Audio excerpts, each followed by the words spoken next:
sky that the brothers on the rise now. Endless celebrations all in my house. Levitating now, I'm super duper fly now. London boy, but they see where I reside now. Put the time in while you always yelling time out.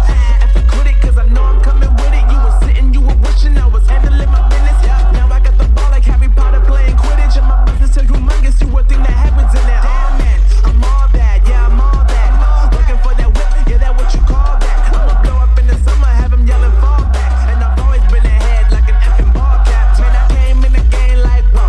Got a couple chains on me cause I like gold. They told me I'm the best and I told them I know. Cause when I'm in your town, every ticket I sold. Yeah, they saying I'm the man.